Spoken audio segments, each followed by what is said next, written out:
Hi there, welcome back to Apatros Review. In this episode, the D Spectrum 10, Part 1, the 250th episode marker. Hi there, welcome back to Apatros Review, your guide to the wild world of science fiction, action, horror cinema, with me, your host, Mila Sipka. If you want to spell my name, just look at the channel name. Now, finally, we've reached the 10th installment of the D Spectrum series, this time marking the 250th review I've done for the show. And I've done like 100 reviews for this year, by the way. As usual, this is a recount of all the D-Spectrum films I've covered in the past 25 episodes. Unlike most critics, I don't do a worst films I've covered so far, because that list will constantly be in flux, so instead I'll simply list the crappy films each 25 review period. For those who don't know the drill, this is essentially where I recount the films that I've given a D+, which is a 3 out of 10, meaning the film is disappointingly mediocre, a D, which is a 2 out of 10, meaning it's generally bad, or the dreaded D-, 1 out of 10, only reserved for the absolute worst crap I've come across. I don't do 0 grades or 0 scores or F grades since I don't believe them. Okay, so now you know the drill, so let's get started. Single White Female to the Psycho. Directed by Keith Samples in the year 2003. The 2000s, and by the way, I give this one a D+. The 2000s saw a huge boom in the direct-to-video market, as a flood of cheap B-grade direct-to-video sequels assaulted the video store shelves like an invading army. Most of these direct-to-video sequels, as well as the infamous string of direct-to-video crud Steven Seagal made his negative reputation making during that decade, came from Sony Pictures, which made a mozza in the market by mounting cheap direct-to-video sequels to just about every film in their catalogue. It was all utterly ridiculous to see. In the case of the somewhat redundantly titled Single White Female to the Psycho, this was a cheap direct-to-video sequel to the cult classic 1992 psycho thriller Single White Female, which was, for those who don't know, a modest hit for the 1992 theatrical season, with Jennifer Jason Leigh and Bridget Fonda playing two roommates, whose existence in a large upscale apartment comes unstuck when one of them indulges in the insanity complex and goes apeshit.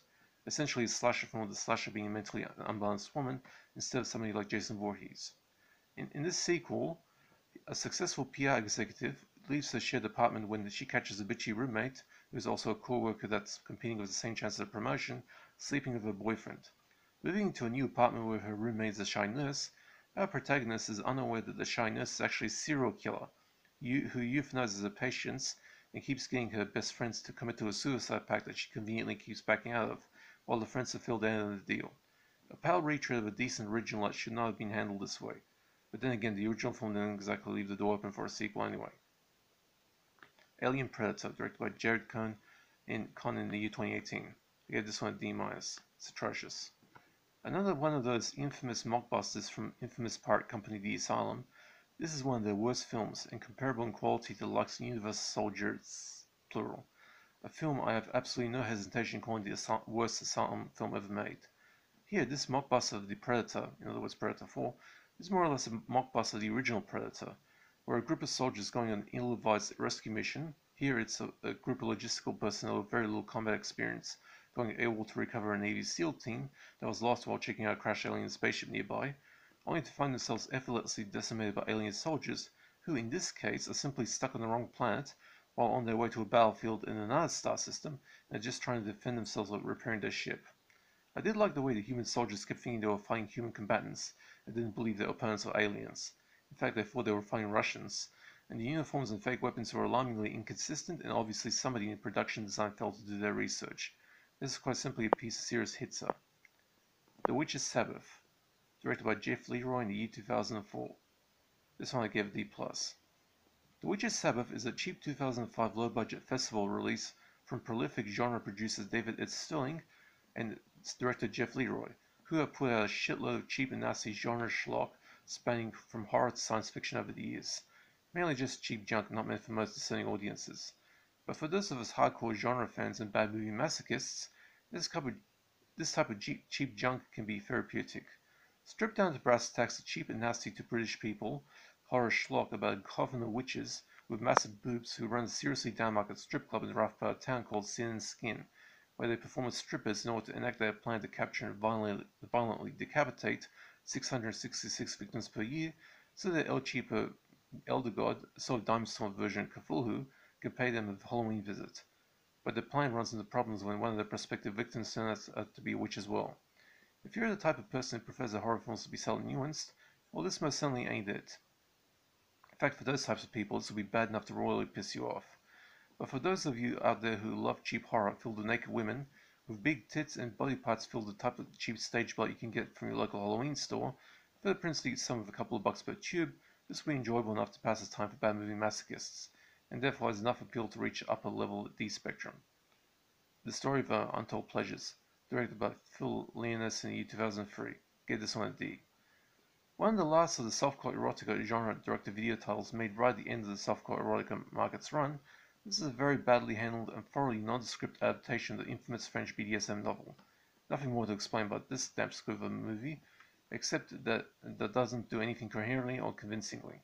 Stick to the first two films or even a TV series instead. Number 5 on the list, The Day the Earth Stopped, directed by C. Thomas Howell in the year 2008, gave this one a D. Made at the peak of their mockbuster market, this rip-off did a big-budget Hollywood remake of the 1951 sci-fi classic The Day the Earth Stood Still, earned the asylum a lawsuit from 20th Century Fox as finally somebody had the guts to take the pirates to court. But a plucky plagiarist successfully won the case for some reason. So they kept on making their mockbusters. This one in particular is actually better than the proper remake, but only by a nose, as this sticks to the original film storyline but with some changes, like featuring an alien as a naked woman, which provides some much needed nudity in the first half hour, and just that feeling cheapness that ruins the film for anyone who's halfway observant. Borderline Cult, directed by Uli Lamel in the year 2007. This one's a D, it's bad. The last of Uli Lamel's films that I'm doing for the Arthouse Atrocities range of reviews, this is another of the infamous German Hackmeister's long string of ultra-low budget serial killer fiend schlock that became notorious amongst horror fan circles during the 2000s. This one has Lomel do a fictional thesis on the mysterious forces responsible for the deaths of more than 400 women in the US-Mexican border town of Ciudad Juarez, only without an ounce of substance or coherence. And the last one for this special, this half, The Monster of Venice, directed by Dino Tavella in 1965. This one's known as The Embalmer. We gave this one a D+. A cheesy Italian horror flick from the early 1960s, this is a nasty hotel manager used the long-abandoned monastery under his hotel as a place of operations to moonlight as a serial killer, storing the embalmed bodies of his female victims as his own personal sex toys. A newspaper reporter, played by an actor billed as Jean Mart, tries to stop him. This is a really dopey horror cheese fest that mostly serves as a travelogue for the Venice Tourism Bureau. Okay, that's it for part 1 of D Spectrum 10. Next time we'll do part 2, and we've got more films to cover. I did not do requests, but if you have any questions about DVDs or if you want to know if I have certain films, just hit me up in the comment section, I'll be happy to answer. Take it easy, guys. Stay safe and see ya.